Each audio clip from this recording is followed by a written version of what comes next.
चलिए शुरुआत करते हैं आज की न्यूज़पेपर की। हम आज शुरुआत करेंगे साइंस वाले हिस्से से।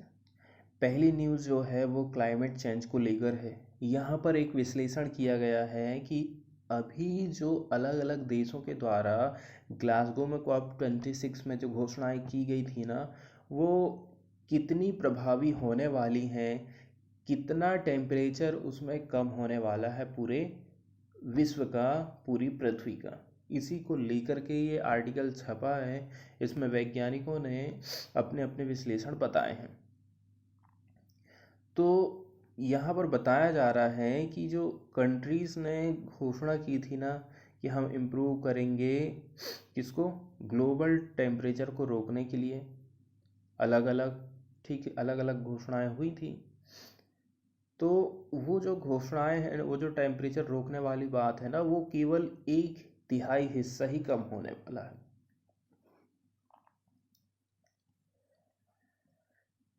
पूछा जा रहा है कि how effective are climate changes pledges made by countries in containing global warming. ठीक है, तो अभी जो घोषणाएं की गई हैं क्लाइमेट चेंज को लेकर के कि हमें उसको रोकना है, क्लाइमेट चेंज को कंटेन करना है, ग्लोबल वार्मिंग को कंटेन करना है, तो वो कितनी इफ़ेक्टिव है। तो एक अध्ययन है जो कि पब्लिश किया गया था शुक्रवार के दिन, एक जर्नल है, पत्रिका है साइंस। ठीक है, इसमें ये बात सामने आई है कि जो लेटेस्ट नेशनली डिटरमाइंड कंट्रीब्यूशन है, इसका मतलब ये है कि उन्होंने अलग अलग देशों ने जो अपनी अपनी डेडलाइन तय की है कि हम कब नेट ज़ीरो हासिल करेंगे, कितना हम कार्बन को कम करेंगे, कितना हम रिन्यूएबल एनर्जी को प्राप्त कर लेंगे, उसको NDC नाम दिया गया है, नेशनली डिटरमाइंड कंट्रीब्यूशन। मतलब सब अपनी अपनी तरफ से कर रहे हैं, किसी को किसी प्रकार की बाध्यता नहीं है।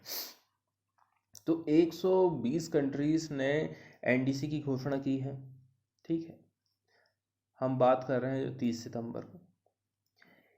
Improve the odds of global temperature rise staying below 2 degree by 34%।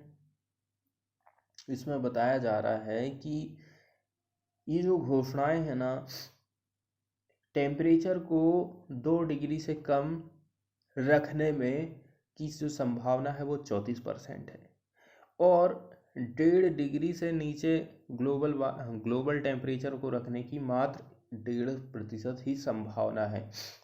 50% भी नहीं कह सकते, 100% भी हम नहीं बोल सकते। अब यहाँ पर यदि हम 2015 में जो वादे किए गए थे, ठीक है, उसकी यदि हम तुलना कर लें, 2015 से तुलना कर लें, जो कि पेरिस एग्रीमेंट के दौरान में हुए थे, तो बताया जा रहा है कि केवल 8% चांस ही हैं टेम्परेचर को स्टे करने के लिए 2 डिग्री से नीचे। और यदि आप 0 या फिर नो चांस 1.5 डिग्री सेंटीग्रेड। यदि आप 2015 से देखोगे ना, तो 8% चांस ही हैं कि ग्लोबल जो टेम्परेचर है वो 2 डिग्री के नीचे बना रहे, और 0 या फिर कोई भी चांस नहीं है 1.5 डिग्री सेंटीग्रेड रखने का। तो मतलब अभी जो देशों के द्वारा घोषणाएं की गई हैं ना, 2015 की तुलना में कुछ भी नहीं है, क्योंकि इससे ज़्यादा कोई खास कमी आने वाली नहीं है। आगे बात बताई जाती है नेट जीरो के बारे में। ठीक है, नेट ज़ीरो मतलब कि इंडिया में उतना ही CO2 उत्पन्न होगा जितना इंडिया उसको एब्जॉर्ब कर सके। अब एब्जॉर्ब कैसे करके होगा? यदि हम ग्रीन फील्ड को बढ़ावा देते हैं, ग्रीन टेक्नोलॉजी को बढ़ावा देते हैं, इलेक्ट्रिक वाहनों का यूज़ करते हैं, और भी जो नॉन फॉसिल फ्यूल की तरफ हमें आगे बढ़ना होगा, तभी जाके हम जो है नेट ज़ीरो को अचीव कर लेते हैं। लेकिन एक बात ये रहती है कि नेट ज़ीरो में ना कार्बन CO2 का आप एमिशन कर ही रहे हो, उसको आप कम नहीं कर रहे हो। ठीक है, क्योंकि एक तरफ आप क्या काम करते हैं, एमिशन करते हैं, दूसरी तरफ आप कह रहे हैं कि हम एब्जॉर्ब करेंगे। लेकिन एब्जॉर्ब वाली बात कितनी सही है ये तो बाद में पता चलेगा, लेकिन नेट जीरो में जो गैसें रहती हैं ना, उनका उत्सर्जन जरूर होता है। अब बताया जा रहा है नेट जीरो के बारे में। यदि जो कंट्री है ना वो फॉलो करते हैं मोर एम्बिशियस पैथ बियॉन्ड 2030, दूस प्रोबेबिलिटी रोज 60% एंड 11% रिस्पेक्टिवली। बताया जाता है कि यदि सभी देश 2030 से हट करके जो पैथ है उसको यदि वो फॉलो करने लग जाएं तो जो प्रोबेबिलिटीज़ है ना वो बढ़ जाएगी 60% और 11% रिस्पेक्टिवली। इसके अलावा the findings while optimistic come amidst deliberation underway at Glasgow, where the greatest global effort is underway to have countries sign on to an agreement to keep temperature below 0 degree, and to this end have most major economies pledged to reach net zero by mid-century। बताया जा रहा है कि देखो क्या क्या चीज़ें, क्या क्या बातें यहाँ पर हुई हैं। यहाँ पर बात हुई है कि टेम्परेचर को अपन को 1.5 डिग्री से नीचे रखना है, ग्लोबल टेम्परेचर को, इस दिस एंड। इसके अलावा है जो मेजर इकोनॉमीज है ना उन्होंने वादा किए हैं कि हम नेट जीरो को प्राप्त कर लेंगे इस सेंचुरी के मिड तक, मध्य तक। नेट जीरो के बारे में बताया जाता है कि नेट जीरो क्या है। नेट जीरो कब होगा? When countries emission are offset. ठीक है, जब किसी भी देश का जो एमिशन है वो ऑफसेट कर दिया जाता है, मतलब पूरा करना या फिर बदल देना। By having an equivalent amount removed from the atmosphere for zero emission in balance.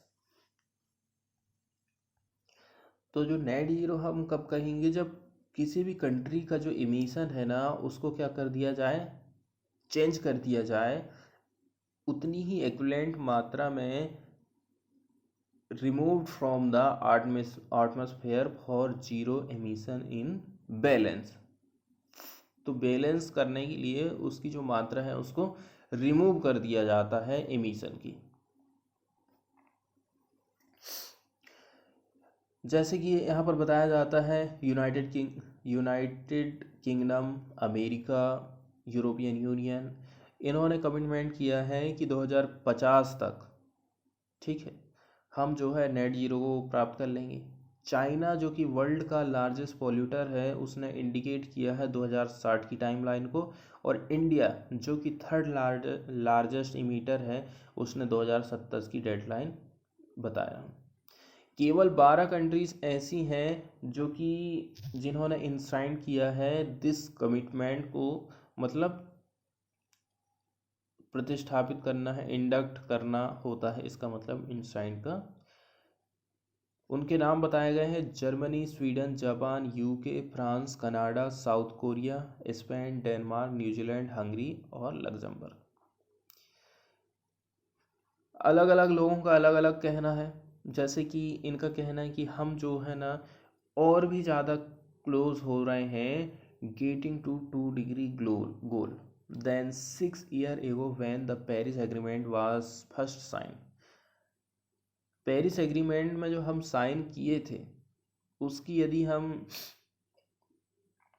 हम देखें ना तो अभी हम 2 डिग्री सेंटीग्रेड का जो गोल है, लक्ष्य है, उसको पाने के हम करीब में हैं, ऐसा कोरस्पॉन्डिंग आथर हाइवन मैकलोन का कहना है।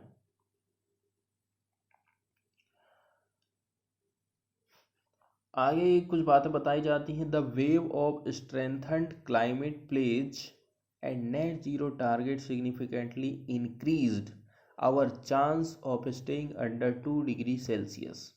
मतलब यहाँ पर थोड़ी थोड़ी अच्छी बातें कही जाती हैं कि हम जो है 2 डिग्री सेल्सियस टेम्परेचर को बनाने में जो हमारे वादे हैं, नेट जीरो के टारगेट तो हम जो किए हैं ना, ये दोनों जो घोषणाएं हैं वो 2 डिग्री सेंटीग्रेड बनाए रखने के लिए काफ़ी पर्याप्त हैं।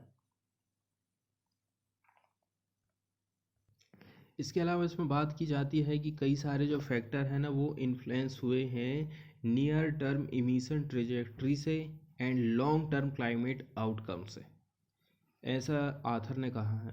और इसमें इंक्लूड है global turn away from coal to technology advances, coal से आपको हट करके थोड़ा टेक्नोलॉजी में एडवांसमेंट ला करके, that made solar panel electric vehicle relatively cheaper. तो इसके लिए क्या चेंजेस आना चाहिए, आपको कोल से हटना है, सोलर पैनल का निर्माण करना है, इलेक्ट्रिक व्हीकल का, लेकिन रिलेटिवली चीपर होना चाहिए। Climate change has already caused global temperature to rise about 1.2 degree centigrade above pre industrial level. अभी क्लाइमेट चेंज ने के चलते चलते ना ऑलरेडी जो ग्लोबल टेम्परेचर है ना वो राइज होने वाला है 1.2 degree above pre industrial level.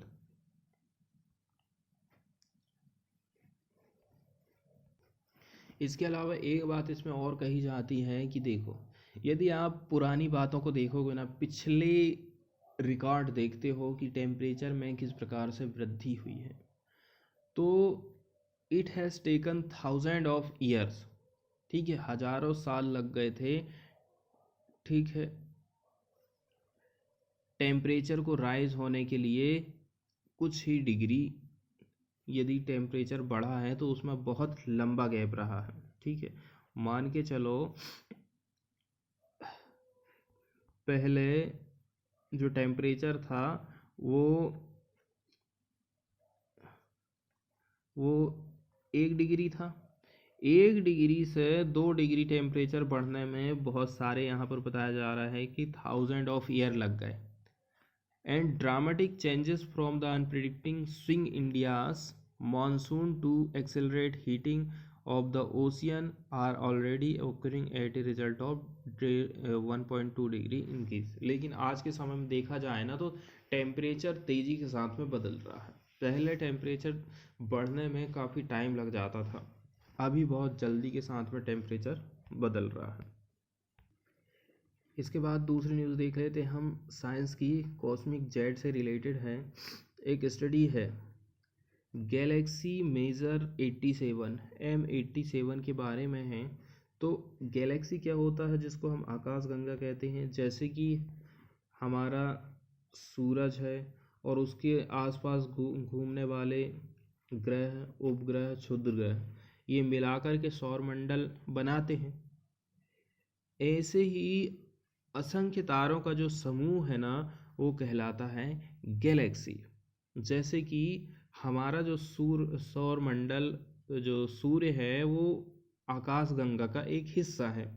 यहाँ पर सूरज जैसे असंख्य तारे हैं, उनका ही जो समूह है वो गैलेक्सी कहलाता है। तो गैलेक्सी से ही रिलेटेड यहाँ पर बात बताई जा रही है और गैलेक्सी का नाम है मेजर 87, जो कि सराउंड करता है केवल ब्लैक होल को टू हैव बीन इमेज, इसकी इमेज जो है तैयार की गई है। Have come up with theoretical model of jets of material emanating from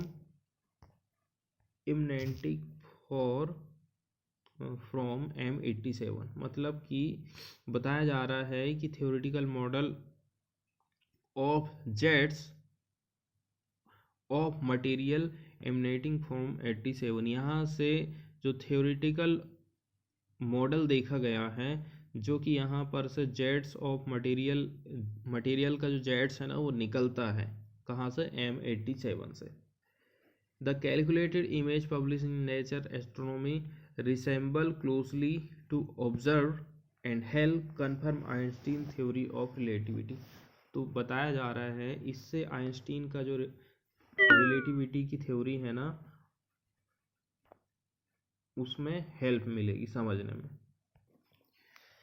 इसके बाद वाली न्यूज़ हम देखने वाले हैं वो कि माइंड से रिलेटेड है। इसमें थैलेमस के बारे में बात बताई गई है। तो ये जो पिक्चर आप देख रहे हैं ना, इसमें इमेज दिखाई गई है थैलेमस की, ये लिखाना थैलेमस, और ये है इसकी इमेज, ठीक है, इसी के बारे में ये न्यूज़ बताई गई। तो ये जो हिस्सा रहता है ना माइंड का, ये एक प्रकार से सेंसर का काम करता है, जिससे आप पेन जैसी चीज़ों को महसूस कर सकते हो। तो इसी के बारे में न्यूज़ आई है, देख लेते हैं हम। यहाँ पर बताया जा रहा है टीआरएन के बारे में, थैलेमिक रेटिकुलर न्यूक्लियस के बारे में। एक ऐसा रीजन है जो कि फॉर्म करता है capsule around the thalamus of the brain के। ये जो है महत्वपूर्ण रोल प्ले करता है in the connection between sleep disturbance and Alzheimer's in mouse model. तो इसका अध्ययन किया है कि ये जो एरिया होता है माइंड का ना, ये काफ़ी इम्पोर्टेंट रहता है, इफ़ेक्ट करता है हमारी स्लीप के डिस्टरबेंस को और अल्जाइमर्स को। अल्जाइमर मतलब जो होता है भूलने की प्रवृत्ति होती है। Reduced TRN activity was found to reduce slow wave sleep. यदि टीआरएन की जो एक्टिविटी है वो कम होती है तो हमें क्या देखने को मिलता है, found to reduce slow wave sleep, slow wave sleep देखने को हम मिलती है, and its activation restored sleep and reduce amyloid plaques in mice. इसके बाद वाली जो न्यूज़ है वो रेडियो कार्बन से रिलेटेड है, मतलब जो रेडियो एक्टिव आइसोटोप ऑफ हम कार्बन की बात कर रहे हैं, इसी से रिलेटेड ये न्यूज़ आई है। तो इसमें बताया जाता है की टू द फ्यूचर, फ्यूचर के लिए जो की का काम करेगा उसके लिए ही यहाँ पर ये आर्टिकल लिखा गया है। Developing an accurate record of radio carbon in atmosphere from 55,000 years ago is की टू अंडरस्टैंडिंग अर्थ प्रोसेस। तो एक्यूरेट रिकॉर्ड यदि आप डेवलप करते हो किसका, रेडियो कार्बन का, in the atmosphere from 55,000 years ago is की टू अंडरस्टैंड अर्थ प्रोसेस। मतलब आप पिछले 55,000 साल का एक्यूरेट रिकॉर्ड आपके पास है, उसको आप डेवलप कर रहे हैं रेडियो कार्बन का, तो वो अर्थ की जो प्रोसेस कैसी होती है, क्लाइमेट चेंज कैसा रहा है या फिर आएगा, और हमारा जो फ्यूचर है ना उसका हम अध्ययन कर सकते हैं इसकी मदद से। यहाँ पर एग्जाम्पल दिया जाता है radio carbon holds fingerprint of solar storm. तो सोलर स्टॉर्म्स जो आती हैं उनके फिंगरप्रिंट को ये क्या काम करता है, होल्ड करके रखता है। Which can today destroy much of our communication network, जो कि हमारा जो कम्युनिकेशन का नेटवर्क है ना उसको ख़त्म कर सकता है। इसके बाद वाली जो न्यूज़ है वो स्पंजेस से रिलेटेड है। बताया जा रहा है despite having not a single neuron, मतलब इनके पास एक सिंगल न्यूरॉन तक नहीं है जिसको आप दिमाग कह सके। स्पंजेस परफॉर्म, स्पंजेस के बारे में बात आई है, ठीक है, जिसको स्पंज कहते हैं। स्पंज मतलब यहाँ पर क्लियर नहीं है और देख लेते हैं। ये जो पिक्चर दिखाई दे रही है ना, एक प्रकार से स्पंज जो होता है एनिमल होता है, इसी के बारे में ये न्यूज़ है। ये जो पिक्चर आप देख रहे हैं ना ये परफेक्ट पिक्चर है इसकी। तो ये क्या होते हैं, ये मेंबर होते हैं फाइलम पोरीफेरा के, are basal animal clade as a sister of diploblasts. इतना ही हम जान लेते हैं और आगे हम देख लेते हैं क्या बात यहाँ पर बताई जा रही। तो स्पंज के बारे में बात बताई जा रही है, इनके पास कोई सिंगल न्यूरॉन नहीं रहता है, ना ही कोई ब्रेन रहता है, ताकि जो कि परफॉर्म कर सके कॉम्प्लिकेटेड टास्क, जैसे कि filtering out tens of thousand of litre of water through their bodies to collect food. कईयों लीटर पानी अपनी बॉडी से ये निकालते हैं ताकि फूड को कलेक्ट कर सकें। अभी हाल की जो स्टडी है वो पब्लिश की गई थी साइंस में, found that they use complex cell communication system दिमाग नहीं है तो वो किसका यूज़ करते हैं, एक कॉम्प्लेक्स सेल कम्युनिकेशन सिस्टम का यूज़ करते हैं, रेगुलेट करते हैं क्या करने के लिए, regulate feeding and weed out harmful bacteria, feeding के लिए और हार्मफुल जो बैक्टीरिया है उससे लड़ने, उसको बाहर करने के लिए कम कॉम्प्लेक्स कम्युनिकेशन सेल सिस्टम का यूज़ करते हैं। This could be A feature from which the complex nervous system evolve. इसमें क्या इवॉल्व हो सकता है, कॉम्प्लेक्स नर्वस सिस्टम।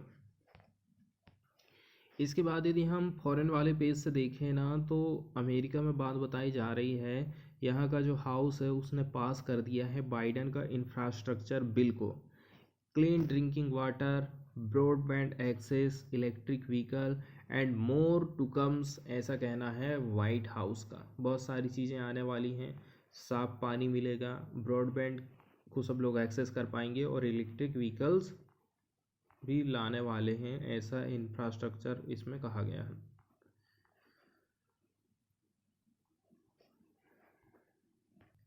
इसके बाद एक न्यूज़ आई है यूएपीए एक्ट से रिलेटेड, तो इसके बारे में थोड़ी सी जानकारी हम देख लेते हैं। ओरिजिनली ये इनेक्टेड हुआ था इन 1967 में। The UAPA was amended to be modelled as anti terror law in 2004 और फिर 2008 में। तो ये कब से एक्ट में आया, काम करना चालू किया, ये 1967 से ही काम कर रहा है। बाद में 2004 और 2008 में इसमें अमेंडमेंट किए गए।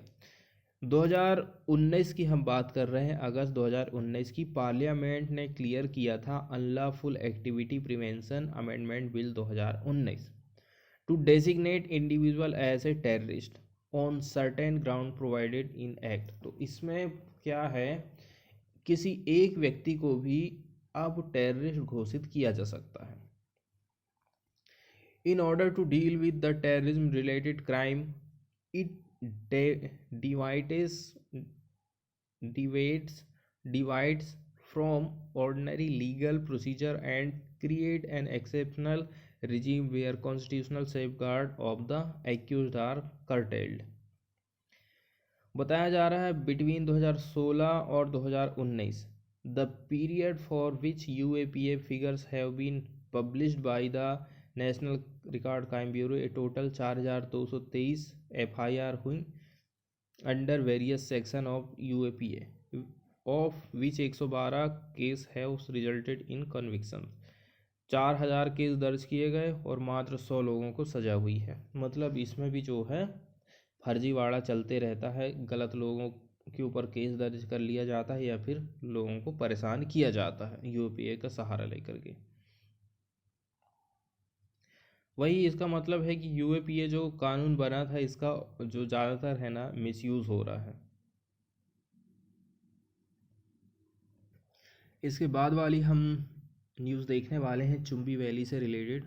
तो ये छोटा सा जो मैप देख रहे हैं आप वो इंडिया का है, और इसका इधर से आप असम, अरुणाचल प्रदेश, सिक्किम की तरफ से जाओगे तो इतने एरिया में ये पड़ता है चुंबी वैली।